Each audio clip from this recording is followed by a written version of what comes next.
Hello दोस्तों, कैसे हैं। मेरा नाम दीपक है। हम जेई क्लासेस मेरठ में आपका स्वागत है। कल हमने एक टॉपिक पढ़ा था, आपका फाउंडेशन बिल्डिंग ड्राइंग का एक टॉपिक था, फाउंडेशन चैप्टर 1 में। ठीक है, उस फाउंडेशन के लिए हम दूसरा क्वेश्चन स्टार्ट करेंगे। कल हमने थिकनेस ऑफ वॉल 30 सेंटीमीटर के लिए बात करी थी।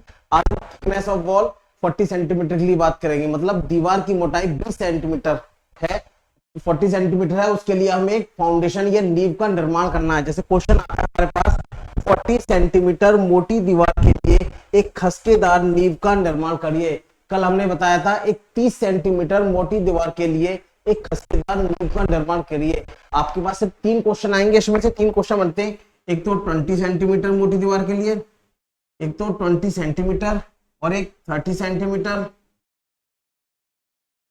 और एक 40 सेंटीमीटर। 30 सेंटीमीटर मैंने कल कराई थी, 40 सेंटीमीटर कल कराई थी। 20 आप जब आप 30 कर सकते हैं, 40 मैं बताता हूँ, तो 20 आप अपने आप कर सकते हैं। फिर भी किसी को अगर दिक्कत हो तो मुझे कॉल करके आप मुझे बता सकते हैं। ठीक है, अगर हम बात करेंगे, आप देखिए बिल्कुल सब कुछ पहले की तरह है, कुछ भी अलग नहीं है। मैं चाहता तो एक ही क्वेश्चन से आपको बता सकता था, लेकिन फिर भी समझाने के लिए मैं 40 सेंटीमीटर लेके चल रहा हूँ। 40 सेंटीमीटर दीवार आपने देखी, बहुत मोटी दीवार होती है।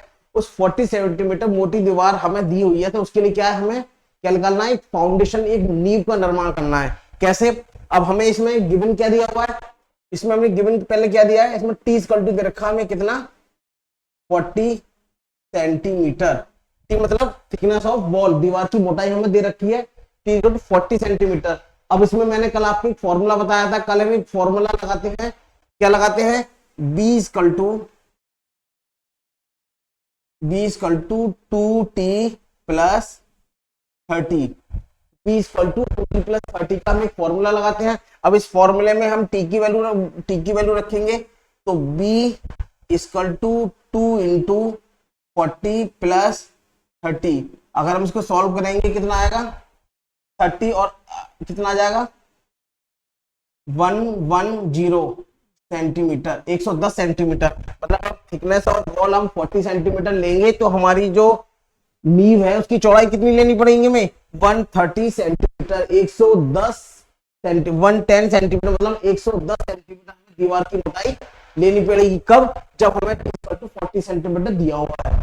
ठीक है, अब जब हमें t इक्वल टू 40 सेंटीमीटर दिया हुआ है, तो b कितनी आई, तो हमारी क्या होगी, जो हमारी d होगी, डिप्थ होगी, वो कितनी होगी, वो भी 110 सेंटीमीटर होगी। समझ रहे? कल क्वेश्चन में आपने देखा था कि b इक्वल टू क्या था, क्या हमें नींव की चौड़ाई, और टी इक्वल टू क्या है, नींव की गहराई। तो ये नींव की गहराई में लिख देता हूं, नींव की गहराई ये है नींव की चौड़ाई। नींव की चौड़ाई बी इक्वल टू ये आ गया 110 सेंटीमीटर। प्राय नींव की गहराई डी इक्वल टू 110 सेंटीमीटर। जितनी हमारी चौड़ाई आती है उतनी हमारी गहराई हम मान लेते हैं। ठीक है, किससे, टी इक्वल टू 40 सेंटीमीटर से। ये जब चीज हमारे पास निकल जाती है, तो अब हम क्या करेंगे, फाउंडेशन का निर्माण करेंगे। अब क्या बनाएंगे, अब हम फाउंडेशन बनाएंगे। अब फाउंडेशन के लिए सबसे पहले क्या बनाना हमें, सबसे पहले हमें लाइन कौन सी खींचनी है, वृत्त की, ये 110 सेंटीमीटर। सबसे पहले हम गड्ढा खोदेंगे, तो हम क्या बनाएंगे, फाउंडेशन बनाएंगे। कितनी, 110 सेंटीमीटर की हम सीधी एक लाइन खींचेंगे। 110 सेंटीमीटर की हमने एक सीधी लाइन खींच दी, हल्की सी टेढ़ी दिख रही है, इसे सीधी कर लेंगे। ठीक है, आप ये सारा काम ड्राफ्टर से करेंगे, बिना ड्राफ्टर के अगर आप काम करेंगे तो आपका क्वेश्चन सही नहीं बैठेगा। ठीक है, आप, क्योंकि मैं ब्लैक बोर्ड पे बना रहा हूँ, लेकिन आप किससे बनाएंगे, ड्राफ्टर से। अगर आप ड्राफ्टर से बनाएंगे तो आपका क्वेश्चन जो 40 मिनट में होगा वो 20 मिनट में होगा, और जो 20 में होगा वो 10 मिनट में होगा। ड्राफ्टर से पहला लाइन बहुत आराम से खींची जाती है, इसलिए हम ड्राफ्टर का यूज करते हैं। क्लासेस में आपको ड्राफ्टर बताया गया होगा, तो ड्राफ्टर से आपसे बनाइए। ड्राफ्टर से आप कितनी आ जाएगा, 20 इक्वल टू कितना है आपका, 40 सेंटीमीटर। ठीक है, अब बी हमारा 40 सेंटीमीटर है। अब इसके बाद क्या करेंगे हम, जो हमारा 2t क्या होता है, t, अब हम लेंगे ऊपर कितना लेंगे, 30 सेंटीमीटर। अब हम, कल मैंने क्या बताया था, जब हम फाउंडेशन खोदते हैं, गड्ढा खोदते हैं, तो उसमें क्या करते हैं, पहले सरफेस को हम एक लेवल में करते हैं, उसके बाद क्या करते हैं, हम सरफेस को स्ट्रॉन्ग करते हैं। क्या करते हैं, इसमें हम पीसीसी डालते हैं, प्लेन सीमेंट कंक्रीट, उसमें क्या डालते हैं पीसीसी, और इसकी हाइट कितनी ले लेंगे हम 30। देखिए अगर मैं फॉर्मूलेज बेसिस बताऊंगा तो आप नहीं समझ में आएंगे, आपको मैं इस तरह से समझाऊंगा, आप कभी पेपर में भूल नहीं सकते। इसको आप 30 सेंटीमीटर लेंगे, ठीक है, और इसको इस ब्लॉक को हम इसे पूरा बंद कर देंगे। ये आपका हो गया,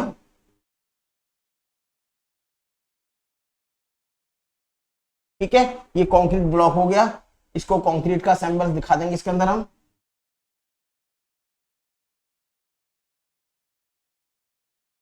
इस तरह से हम इसमें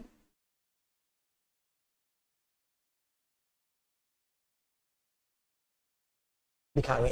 ये आपकी कंक्रीट बनकर तैयार हो गई। अब इसके बाद क्या करेंगे इसमें हम, अब हम ऑफसेट स्टार्ट करेंगे। अब हम ब्रिक वर्क हमारा स्टार्ट होगा, जैसे हमने कल स्टार्ट करा था, अब हमारा ब्रिक वर्क स्टार्ट होगा। ब्रिक के साथ हमने पहला ऑफसेट क्या बताया था, जब हम पहला ऑफसेट लेते हैं अंदर से बाहर को नापते हैं, कितना नापेंगे 2t। टी कितना हमारा 40 सेंटीमीटर, और 40 का दुगना कितना हो जाएगा 80।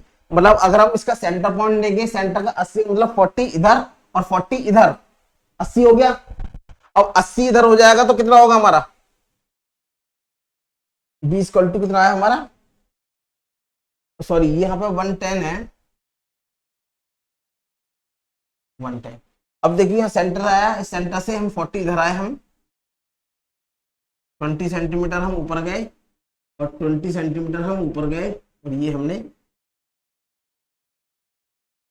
मिला दिया।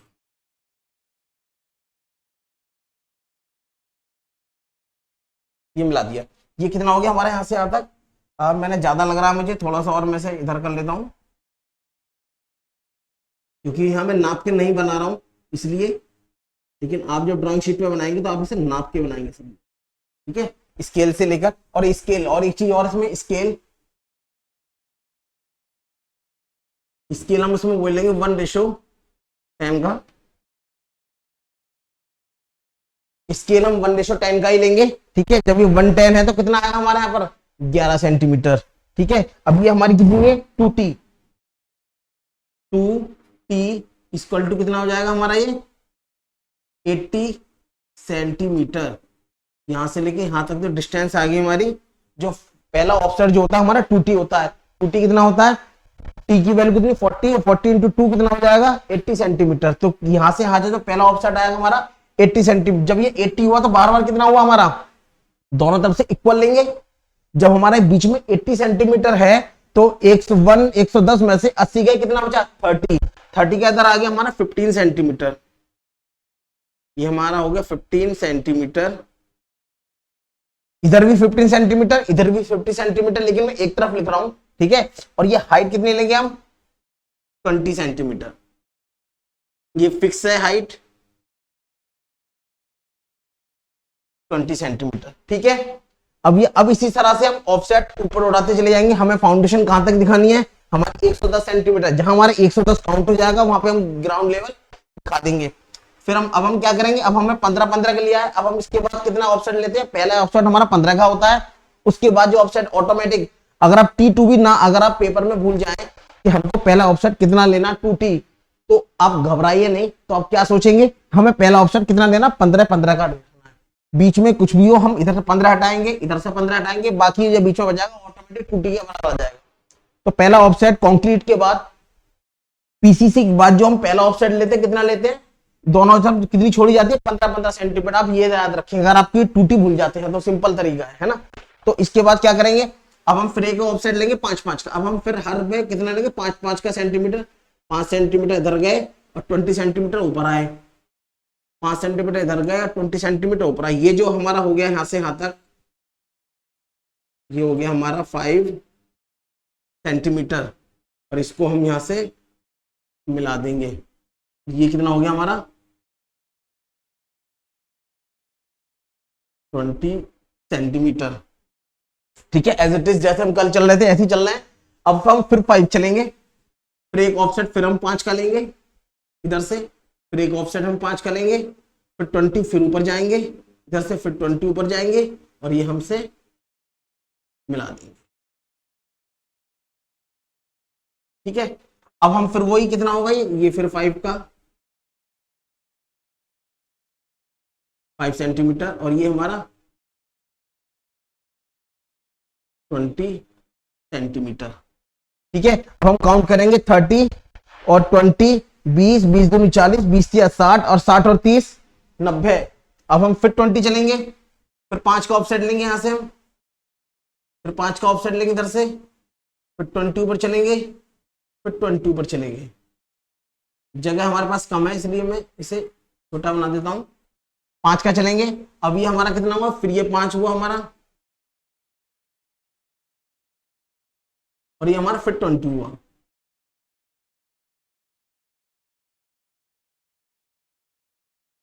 ठीक है, अब इसके बाद अब कितना हुआ, 20, 20 दूनी 40, 20 या 60, 20 चौक 80, 80, 90, 100, 110 टोटल हो गया। तो ये हमारा क्या हो गया, यहाँ पर हमारा ग्राउंड फ्लोर आ गया,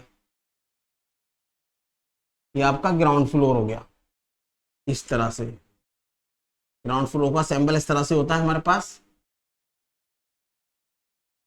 ये हमारा आ गया जीएल, जीएल, इसको ग्राउंड, इसे जीएल बोलते हैं, ग्राउंड फ्लोर बोल देते हैं, ये हमारा जीएल हो गया। ठीक है, अब ये देखो फिर से काउंट कर लेंगे, अगर आप कंफ्यूजन हो रहा है 20, अब इसको हम कम करते चले जाएंगे। यहाँ भी देखिए ये 80 हुआ, यहाँ से 5 इधर कम हुआ, 5 कम इधर हुआ, 70 सेंटीमीटर, फिर 5 कम हुआ, फिर ये हमारा 60 सेंटीमीटर, फिर हमारा ये 5 कम हुआ, और ये हमारा कितना हो गया, 50 सेंटीमीटर।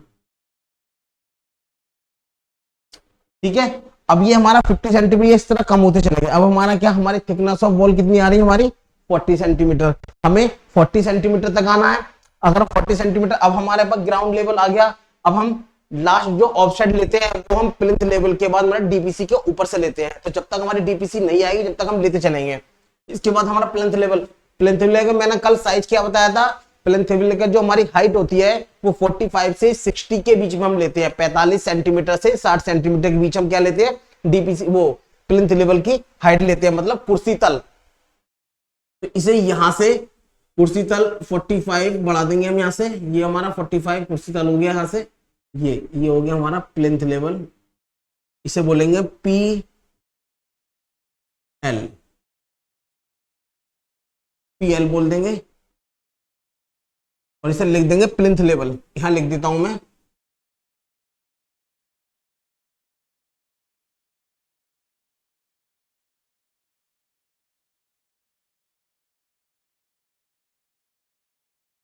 प्लिंथ लेवल, ये हो गया हमारा पी एल, और ये इसे बोलते हैं ग्राउंड लेवल।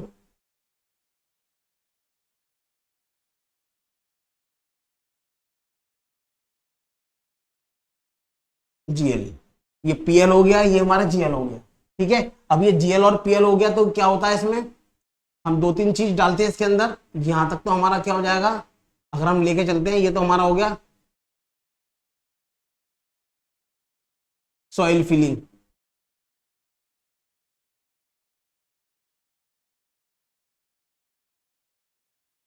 ठीक है, इसके बाद एक रिया ये हो जाता है रेशो, इसको बोलते हैं हम क्या, 7.5 सेंटीमीटर एलसी लाइम कंक्रीट, इसे बोलते हैं लाइम चूना कंक्रीट। 7.5 सेंटीमीटर चूना कंक्रीट। इसके बाद 3.5 2.5 सेंटीमीटर सीमेंट कंक्रीट। इसके बाद फिर आपका आ जाएगा फ्लोर फिनिशिंग।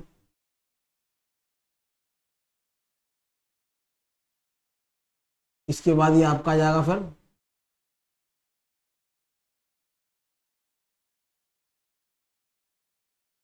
ये आपके आ जाएगा, इसके बाद फिर फ्लोर फिनिशिंग।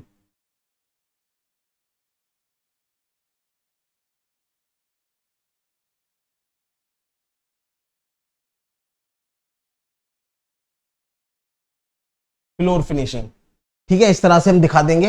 अब इसके बाद क्या करेंगे, हम इसमें डीपीसी दिखाएंगे ऊपर, जैसे हमने कल दिखाया था एज इट इज। डीपीसी दिखाएंगे, डीपीसी। ठीक है, डीपीसी के बाद हम क्या करेंगे, अब एक और ऑफसेट लेंगे 5 सेंटीमीटर का। 5 सेंटीमीटर हम इधर आए और 5 सेंटीमीटर हम इधर आए, और यहाँ पे हमें ज्यादा ऊंची दीवार नहीं दिखानी है। इस तरह से ये हो गया हमारा 40 सेंटीमीटर। इस तरह से ये होगी हमारी 2.5 सेंटीमीटर डीपीसी। इस तरह से 2.5 सेंटीमीटर डीपीसी हो गई, ठीक है ना। ये हमारी थिकनेस ऑफ वॉल हो गई, ये हमारा प्लेंथ लेवल हो गया 45 सेंटीमीटर टू 60 सेंटीमीटर। इस तरह से, ठीक है, इस तरह से 45 सेंटीमीटर टू 65 सेंटीमीटर हमारा डीपीसी बनकर तैयार हो गया है। फिर से मैं एक बार फिर देख लीजिए, यहां से ये क्या है हमारा प्लिंथ लेवल, जिसे हिंदी में बोलते हैं कुर्सी तल। जब आपने देखा, जब हम अपने घर को अपने रोड से जितना ऊपर उठाते हैं वो हमारा कुर्सी तल होता है, प्लिंथ लेवल होता है। फिर उसमें हम क्या करते हैं, हम अर्थ फिलिंग करते हैं, मिट्टी बराबर करते हैं चारों ओर से। मिट्टी बराबर करने के बाद फिर उसमें क्या करते हैं, लाइम कंक्रीट डालते हैं। कोई ब्रिक बेलास्ट डालता है, कोई लाइम कंक्रीट डालता है, फिर सीमेंट कंक्रीट डाली जाती है, उसके बाद फ्लोर फिनिशिंग कर दी जाती है। ये मैंने इधर दिखा दिया, इसकी कोई ज्यादा खास जरूरत नहीं है। आप दिखाना चाहे दिखा सकते हैं, नहीं दिखाना चाहे तो हमारा मैटर सिर्फ फाउंडेशन से है। हमें 40 सेंटीमीटर, देखिए सिर्फ हमें क्वेश्चन क्या दिया था, इस 40 सेंटीमीटर मोटी दीवार के लिए हमें एक स्टेप फुटिंग फाउंडेशन नींव का निर्माण करना है। तो ये हमारी स्टेप फुटिंग फाउंडेशन नींव निर्माण हो गई। इसके बाद अब हम एक चीज और दिखाएंगे, मैंने आपको पहले ही बताया। अब हम क्या करेंगे, देखिए इसमें अब मैंने सैंबल्स बताया, इसका सैंबल भी बनाएंगे इनका। इस तरह से एज इट इज दिखा देंगे अब हम, इस तरह से। ये हमारा ब्रिक वॉल का सैंबल होते हैं, आपने सब देखा भी होगा, फर्स्ट ईयर में आपने पढ़े होंगे, मैंने कल भी बताया था। ये सैंबल दिखाना बहुत जरूरी है, अगर आप ये नहीं दिखाएंगे तो आपके मार्क्स कट जाएंगे, ठीक है ना। ड्राइंग में हर एक छोटी छोटी चीज पर मार्क्स काटा जाता है। अगर आपने कोई डायमेंशन नहीं दिखाई तब भी आपका मार्क्स कटेगा, अगर आपने कोई सैंबल्स नहीं दिखाया तब भी आपका मार्क्स कटेगा, और आपने कोई लाइन टेढ़ी जा रही तब भी आपका कोई मार्क्स कटेगा। तो इस चीज पे आप ध्यान दें बिल्कुल, कि आपका हर चीज में आपके मार्क्स कटते हैं। और ये जो आपको सैंबल्स दिखाने अंदर जो दिखा रखा है, ये थोड़ा लाइट दिखाएंगे, ठीक है, जिसमें आपको कोई दिक्कत ना हो। ठीक, इस तरह से आपका बन जाता है। और देखिए इसको बोलते हैं, ये 40 सेंटीमीटर मोटी दीवार के लिए बात चल रही है। इसके बाद जब हम बताएंगे 20 सेंटीमीटर एज इट इज इस तरह से होती है। एक चीज और याद रखें, फाउंडेशन को बनाने के लिए आपने क्या है, हर चीज की आपको डायमेंशन अलग अलग दिखानी है। अगर आप किसी चीज की भी डायमेंशन नहीं दिखाएंगे तो आपके मार्क्स कट जाएंगे। जैसे मैंने यहां बताया, अब ये डीपीसी है, ये हमारे पीसीसी है, इस पे यहां लिख देंगे पीसीसी। इस पे बोलता था, यहां इसे लिख दी पीसीसी, प्लेन सीमेंट कंक्रीट। ये प्लेन सीमेंट कंक्रीट होती है पीसीसी। इसको इस तरह से हम डिजाइन करते हैं और इस तरह से बनती है। हर चीज की डायमेंशन साफ साफ दिखनी चाहिए। अगर आपकी किसी भी चीज की डायमेंशन नहीं दिखाई देगी तो एग्जामिनर आपको मार्क्स नहीं देगा। और दूसरा मैटर, जब मैंने स्केल 110 बताया तो जितनी भी डायमेंशन इसके अंदर दे रखी है, जितनी भी डायमेंशन इसके अंदर है, सबको 10 से डिवाइड करना होता है। स्केल का मतलब है जो भी स्केल हमने लिया, इसमें स्केल में मैंने कल भी बताया था, हम स्केल 5 का भी ले सकते हैं, 1:5 भी ले सकते हैं, 1:10 ले सकते हैं, 1:12 ले सकते हैं, 1:15 ले सकते हैं, 1:20 ले सकते हैं, अकॉर्डिंग टू अपने साइज के अकॉर्डिंग। जैसे आपकी ड्राइंग शीट है, अगर आपको फिगर थोड़ा बड़ा बनाना है तो आपको स्केल छोटा लेना पड़ेगा। अगर आपको ड्राइंग छोटी बनानी है तो आपको स्केल बड़ा लेना पड़ेगा। तो इसी अकॉर्डिंग हम क्या करेंगे, यहाँ पर ये हमने स्केल लिया है, ये 110 का स्केल, जो आपको कैलकुलेशन के लिए भी बहुत आसान रहेगा और आपकी ड्राइंग के साइज के अकॉर्डिंग भी बहुत अच्छा रहेगा। क्योंकि आपके पास जो ड्राइंग पूछी जाएगी वो 20 सेंटीमीटर के लिए, 30 सेंटीमीटर के लिए और 40 सेंटीमीटर के लिए पूछी जाएगी। ठीक है, तो इस हिसाब से आपका जो स्केल रहेगा 110 का स्केल एकदम सुटेबल स्केल है। इसके अलावा आप दूसरा स्केल नहीं लें। ठीक है, अगर आपको सही क्वेश्चन करना है, ये समझ लीजिए ड्राइंग का एक सबसे स्टार्टिंग पार्ट है फाउंडेशन। जैसे हमारी सिविल की इंजीनियरिंग जो स्टार्ट होती है, जो सिविल का वर्क स्टार्ट होता है वो भी फाउंडेशन स्टार्ट होता है, और आपकी ड्राइंग जो स्टार्ट होती है वो भी फाउंडेशन से स्टार्ट होती है। ठीक है, तो आप हमेशा याद रखेंगे कि जो भी हमने डायमेंशन लिए है वो रियल डायमेंशन है। अगर इसको आप डायरेक्ट ऐसे ही उतार देंगे तो आपका सवाल रॉन्ग हो जाएगा। लेकिन आप जब आपने स्केल लिया है, तो जब आपने एक डायमेंशन स्केल से लिया है तो आपको सारी डायमेंशन उसी स्केल के अकॉर्डिंग लेनी पड़ेगी। जैसे b इक्वल टू 110 सेंटीमीटर हमने क्या विड्थ ली है, तो क्या करेंगे हम इसमें 10 से डिवाइड करेंगे, कितना आ जाएगा हमारा 11 सेंटीमीटर। अब जिस तरह से हमने 30 सेंटीमीटर पीसीसी की मोटाई ली है, तो इसमें 10 से डिवाइड करेंगे, कितना आ जाएगा 3 सेंटीमीटर। इसी तरह से 115 सेंटीमीटर कितना हो जाएगा 1.5 सेंटीमीटर। जितनी डायमेंशन दे रखी है सबको हमें किससे डिवाइड करना है, सबको हमें 10 से डिवाइड करना है। और यहाँ एक चीज और लिख देंगे, ये जो हमारा ग्राउंड लेवल है ये पूरा कितना आ रहा है हमारा 110 सेंटीमीटर, कहां से लेके कहां तक, यहां से लेके और यहां तक। तो हमने जो ग्राउंड लेवल लिया है देखो, एक b इक्वल टू ये, और ये कितना हमारा d equal to 110 centimetre, b equal to 110 centimetre और t equal to 40 centimetre. Sir ये किससे निकला हुआ है, सिर्फ हमारी थिकनेस ऑफ वॉल, दीवार की मोटाई से सिर्फ क्या निकाला गया है, सिर्फ दीवार की मोटाई से आपको क्या निकाला गया, पूरी आपने फाउंडेशन का एक आपने निर्माण कर दिया, किससे, दीवार की मोटाई से।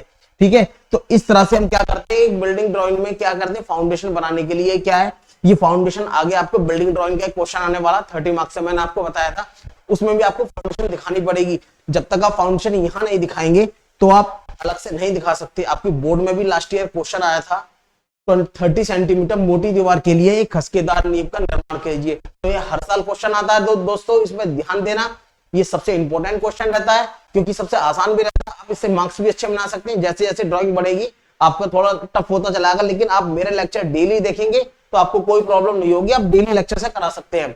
ठीक है, इस तरह से 45 से 30-60 सेंटीमीटर आप सारी चीज ले लेंगे। और ये प्लिंथ लेवल आप याद रखना है, 45 से मैंने 60 सेंटीमीटर जो आपको प्लिंथ लेवल बताया कोर्सिकल, ये आप 45 से 60 तक कुछ भी ले सकते हैं। ऐसा नहीं कि 45 लेना है 60 लेना, 45 ले सकते हैं, 50 ले सकते हैं, 55 ले सकते हैं और 60 ले सकते हैं। ठीक है, इस हिसाब से आपका प्लिंथ लेवल पूरा हो जाता है। और एक थिकनेस ऑफ वॉल जो हाइट है, ये कोई फिक्स हाइट नहीं है। अगर मैंने ऊपर ब्रेक लगा रखा है, क्रॉस लगा रखा है, इसका मतलब क्या है, हम इसकी हाइट को कितना भी ऊंचा उठा सकते हैं, कितना भी नहीं उठा सकते हैं। इसका कारण क्या है, क्योंकि हमने ब्रेक लगा रखा है, हमें इसकी हाइट से कोई मैटर नहीं है। इस प्लिंथ लेवल से ऊपर जो हाइट है हमें उसका कोई मैटर नहीं, हमें जो भी डायमेंशन दिखानी है सारी नीचे डायमेंशन है, अकॉर्डिंग टू क्वेश्चन के अकॉर्डिंग हमें सारी चीजें लेनी है। जो भी हमने क्वेश्चन किया, सिर्फ हमें एक चीज क्या दी है इसमें, t इक्वल टू 40 सेंटीमीटर। सिर्फ इस t इक्वल टू 40 सेंटीमीटर से हमने क्या है, पूरी फाउंडेशन का निर्माण करा है, हमने पूरी फाउंडेशन की ड्राइंग हमने बनाकर तैयार कर दी है। तो ये आपको याद रखना, सिर्फ इसमें फॉर्मूला याद रखना, b equal to 2t plus 40, b equal to 2t plus 30 का हमारा एक फॉर्मूला है। इस फॉर्मूले को आप याद रखेंगे। इस फॉर्मूले से आप क्या है, थिकनेस ऑफ नींव की चौड़ाई भी निकाल लेंगे, नींव की आप गहराई भी इससे निकाल सकते हैं। ठीक है, दोनों इसी सिर्फ किससे निकलेंगे, t इक्वल टू 40 सेंटीमीटर से आपकी एक फाउंडेशन का पूरी फाउंडेशन आपकी नींव बनकर तैयार हो जाती है। ठीक है, कल मैंने 30 सेंटीमीटर की बताई थी, आज मैंने 40 सेंटीमीटर की बताई थी। अब इसके बाद आपके चैप्टर जो फाउंडेशन का ही खत्म हो जाता है। इसके बाद आपका नेक्स्ट लेक्चर में आपका क्या करेंगे, नेक्स्ट चैप्टर में आपका कॉर्नर जॉइंट स्टार्ट करेंगे, ब्रिक कॉर्नर जॉइंट आपका स्टार्ट होगा। ठीक है, और इसके बाद आपका धीरे धीरे टॉपिक बढ़ता चलाएगा। मेरा कोई भी लेक्चर ना छोड़े आप, मेरा एक एक लेक्चर आप करते रहें। ठीक है, अगर आप करते रहेंगे तो आप ड्राइंग में फेल नहीं हो पाएंगे। ठीक है, और इसी साथ में लेक्चर खत्म करता हूं। ठीक है, नेक्स्ट लेक्चर में मिलेंगे आपसे। Thank you.